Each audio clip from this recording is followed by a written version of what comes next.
Приветствую! Анализ, обзор, прогноз криптовалют. Многие альткоины у нас показывают сильное падение, более 10%. Но что же касается биткоина, у нас он упал всего лишь на 1,5% за последние сутки. Лонги по биткоину показывают рост, и за последние сутки с 15 числа они подросли на более чем 1%. Шорты же наоборот, после планомерного ступенчатого их набора, показывают отрицательное значение. За сутки их скинули почти на 10%. Основная часть, конечно же, до сих пор открыта, но некоторые из шортистов уже думают о том, чтобы прикрыть свои позиции. Закрадывается у них мысль, что биткоин ниже может и не пойти. По эфириуму также лонги за последние сутки немного подросли, почти на 5%. Шорты за тот же самый период сократились на 4%. Также и до этого их в основном сбрасывали. Индекс страха и жадности по-прежнему у нас болтается в районе 20. На сегодня это цифра 22. По-прежнему находимся в экстремальном страхе. И прямая линия у нас продолжается. Индекс альтсезона также не отходит от своего движения за последние дни, стремительно падает. Немножечко здесь притормозили, но я думаю, это в порядке вещей, потому что невозможно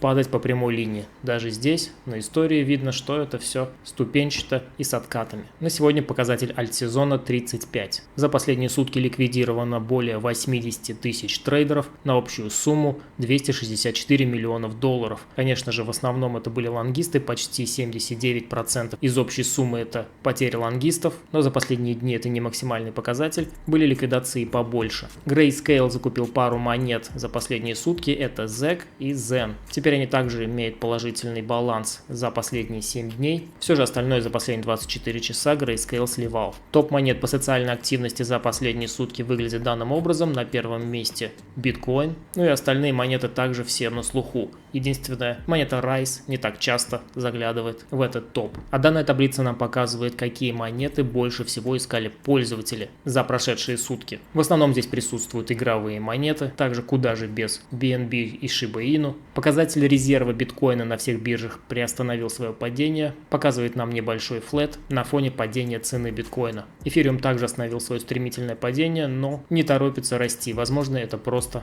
своеобразная такая коррекция, и мы продолжим снижение резерва. А вот стейблкоины после недавнего снижения вновь устремились наверх. Достаточно уверенно, уже 2 дня идем вверх. Резервы стейблкоинов увеличиваются. Что же касается притока на бирже биткоина, приток у нас ниже среднего, биткоин особо не торопится заводить на бирже. Также объемы покупок и продаж находятся на средних уровнях. Каких-то панических распродаж или закупов не наблюдается. Хэшрейт вновь направился вниз, но хорошо, что мы не пробили предыдущий лой. Поэтому по-прежнему тенденция восходящая, хэшрейт у нас будет увеличиваться. Из интересных событий на монетах это листинг монеты Axie Infinity. Листинг будет на бирже KuCoin 16 июля. Еще один листинг, но уже на бирже Crypto.com. Монета Terra также 16 июля будет добавлена на биржу. Coinbase Pro только вчера анонсировал 2 монеты, которые собирается добавлять, и сегодня еще одна монета, на этот раз Clover Finance, будет добавлена на биржу Coinbase Pro. Из интересных новостей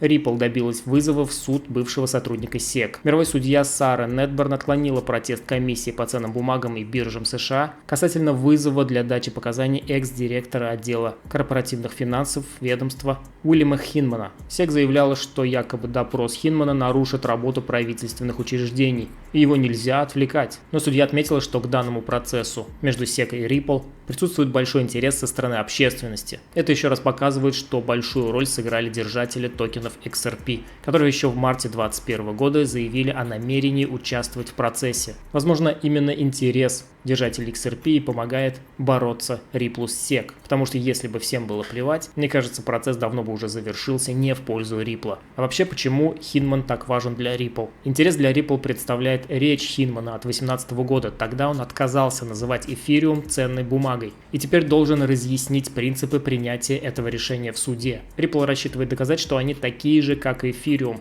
И то, что SEC им что-то предъявляет, это просто необоснованные претензии. Это отличная новость для держателей XRP и его дальнейшего роста. Binance прекращает поддержку токенизированных акций. Это случится с 14 октября 2021 года. Binance на сайте сообщили, по мере развития криптовалютной экосистемы и роста Binance, вместе с сообществом мы постоянно оцениваем собственные продукты и работаем с партнерами над удовлетворением потребностей пользователей. Они решили отказаться от токенизированных акций, чтобы сместить коммерческий фокус на другие свои продукты. Так что если у вас есть эти акции портфеле, то у вас есть 90 дней для того, чтобы закрыть все позиции. Иначе 15 октября их просто автоматически закроют либо в плюс, либо в минус. Власть одного из города США рассмотрит возможность уплаты налогов в биткоине. Этим городом является город Джексон в штате Теннесси. Мэр города Скотт Конджер предположил, что биткоин позволит смягчить рост потребительских цен и ослабление доллара. Если его предложение пропустят и одобрят, то зарплаты сотрудникам муниципалитета могут выплачивать по принципу усреднения стоимости. Это предполагает распределение суммы покупки на малые части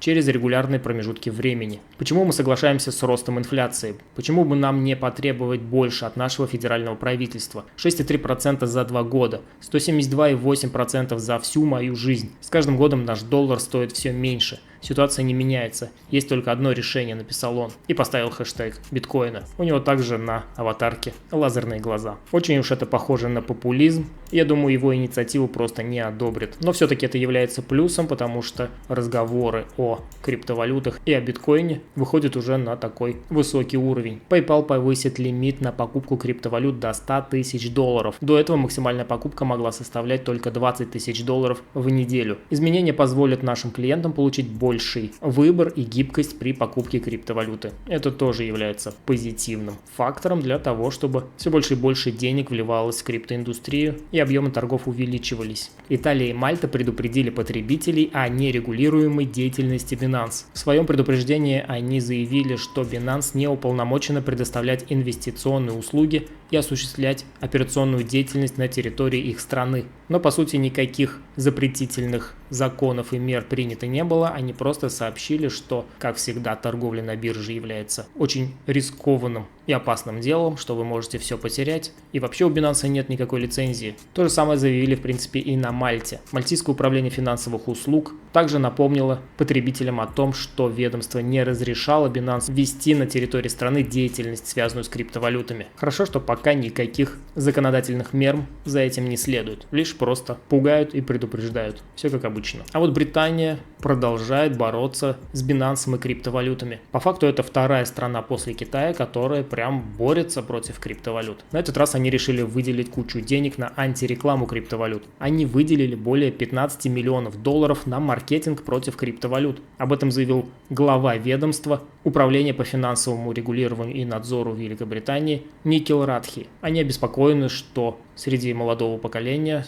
набирает популярность спекуляции. Естественно, официальная позиция состоит в том, что они якобы заботятся о деньгах молодого поколения, что они вкладывают не туда свои деньги, что они их могут потерять. К тому же это подтверждает и опросы. Когда год назад они проводили опрос, то выяснилось, что свыше 40% опрошенных людей покупают криптовалюту в качестве игр, а 17% так вообще из-за неприязни к существующей финансовой системе. Вообще, по факту, скорее всего, причина совсем другая. Просто люди стали меньше нести деньги в государственные банки, и на них просто меньше зарабатывают. Банкам, естественно, выгодно, чтобы люди несли к ним под 1-2% вклад, чем несли в криптовалюты и зарабатывали по 100-200%.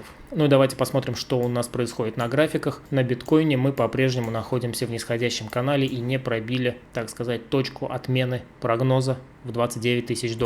Сейчас мы торгуемся на нижней грани канала. Я думаю, отчасти это стало фактором того, что мы видели в начале видео, показывал. Закрывались шорты, потому что отсюда мы можем оттолкнуться и пойти до верхней грани канала. И такое вполне может произойти. Пока здесь ситуация не ясна, будем ли мы здесь пробивать, либо отскакивать наверх, тут стоит понаблюдать. Здесь очень важная точка, в которой может случиться разворот. По эфириуму также здесь мы находимся в коррекции.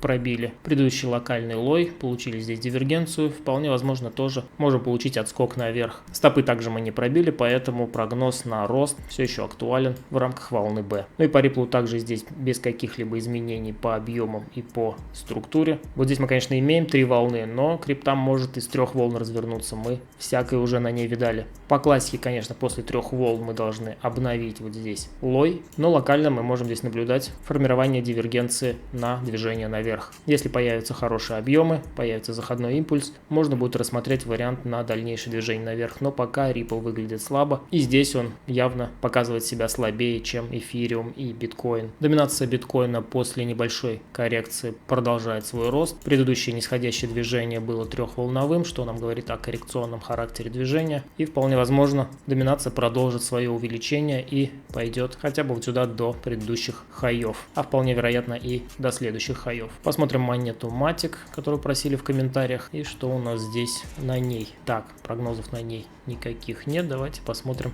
глобально. Мы выросли без особого роста объемов и сейчас катимся вниз на дневке. Также у нас вниз, но здесь дивер уже есть, можно здесь рассматривать какие-то лонги, если будет отскок на 4 часах. Пока никаких отскоков, но здесь лонги точно рассматривать пока не надо. Здесь нужно ждать, когда мы остановим вот это падение и на откате заходного импульса входить со стопом за основание. Из хороших факторов здесь что? Вот здесь движение похоже было на треугольник. А треугольник это у нас предпоследняя волна в структуре старшего порядка. Следовательно, данная волна может быть последней. И при образовании здесь разворотного сетапа вполне вероятно, что мы и глобально можем развернуться и пойти на предыдущие хаи, формировать пятую волну. Но падать у нас еще есть куда. Вполне вероятно, мы можем допадать и до вот этой скользящей средней 200-ки. С большой вероятностью она может стать поддержкой. Вот здесь был уровень. Думаю, что до сюда, до цены в 0.7 спокойно можем дойти, если не случится роста объемов. И, в общем, нужно смотреть по факту, когда увидим разворот.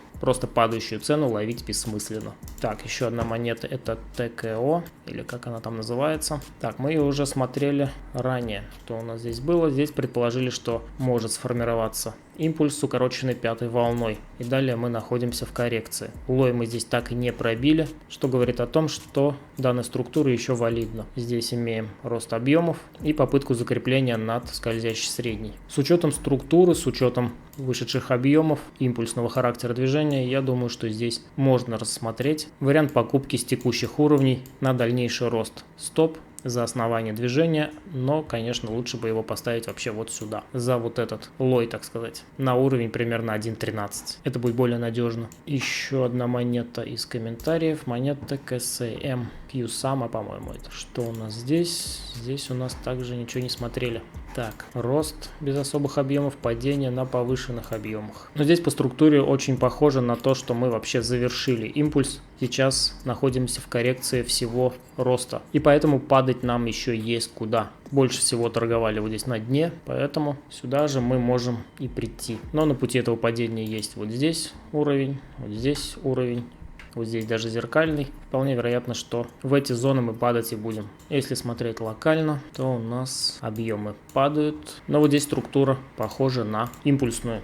Поэтому все-таки есть шанс разворота из данных уровней. Можем лететь и ниже, потому что у нас данный сценарий отменится только тогда, когда мы обновим вообще здесь лои исторические. Но до них нам еще очень далеко. Поэтому, исходя из того, что здесь нам график показывает импульсную структуру, можно предположить, что падение могло завершиться и на данных значениях. Если прям хочется входить, то можно вплоть даже с текущих уровней за основание стоп. Давайте посмотрим, куда мы можем пойти в рамках текущего движения. Если у нас коррекция завершилась и ниже мы не пойдем, то у нас расчетная зона вот здесь для третьей волны. Она же совпадает у нас здесь с проторговкой. Вполне возможно, до сюда можем и долететь. Здесь тоже у нас, здесь вот неплохой уровень для того, чтобы показать рост до текущих значений в район 297. К тому же и такая психологическая цена в 300 баксов круглая. Поэтому отсюда можно прикупить. Ну, естественно, со стопами. На этом сегодня все. Подписывайтесь на канал, ставьте лайки, пишите в комментариях свое мнение. Всем удачной торговли и счастливо!